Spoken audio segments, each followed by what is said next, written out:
For example, si Congressman Zaldico, I understand he was supposed to have divested already his interest in one of the SunWest. Yeah, I think it's number 8. Diba?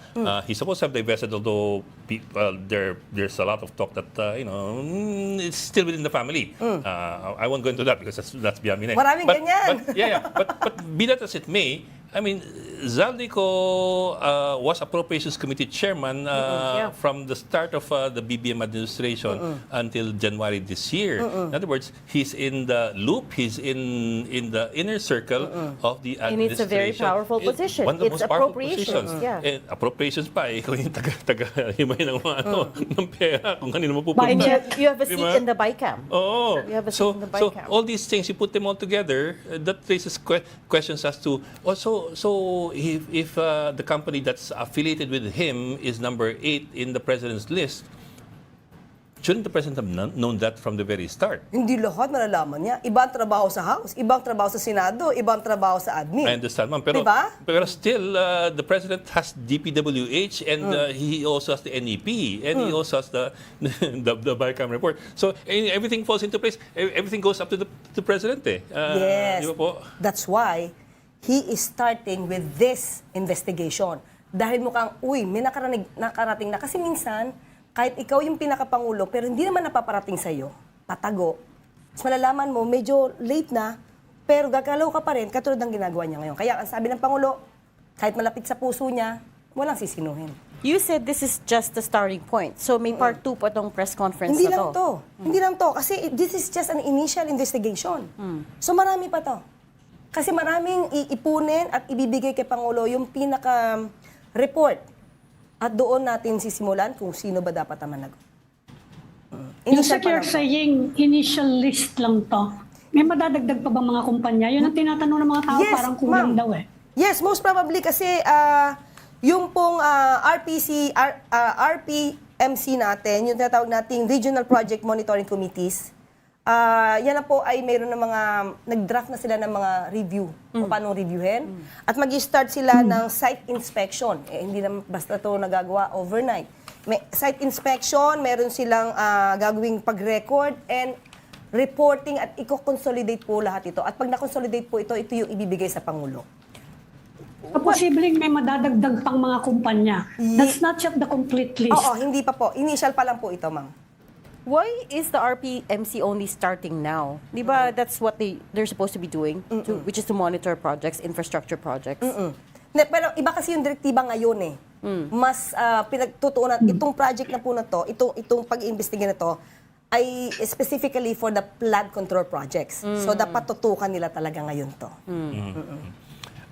Interestingly, mama, yung flood control projects, sabagay, the President pointed it out ikumpara mo yung amount spent versus yung provinces consistently under floods. Halos pare-pareho sila. 5. I just cross-checked. 5 names lang yung nag-match sa most flood-prone provinces, sa provinces that got the most number of flood control projects. Only 5 matched. The biggest one that did not match was Cebu, number 2 on the province with the most projects, with 414 flood control projects in the last 3 years.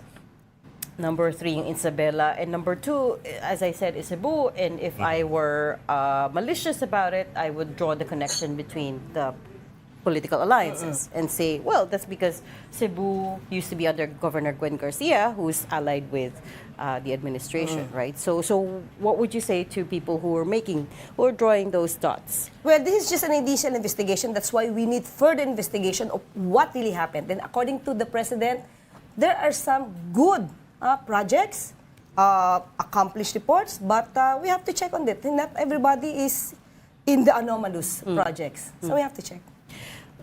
Usec lawyer ka, no?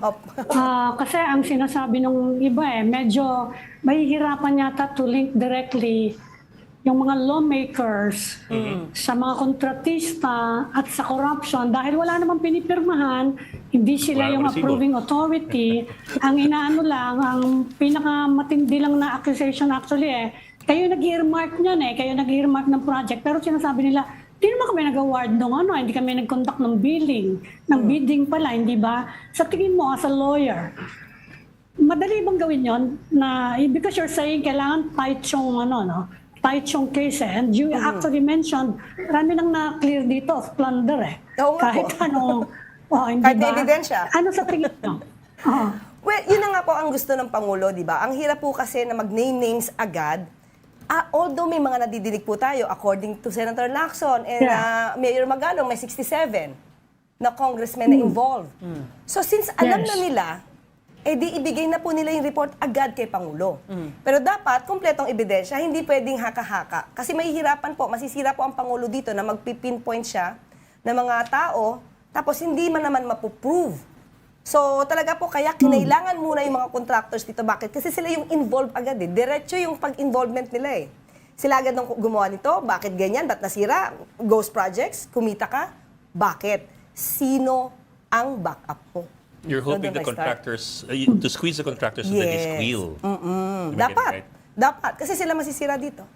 Otherwise, sila ang tatamaan ng kaso.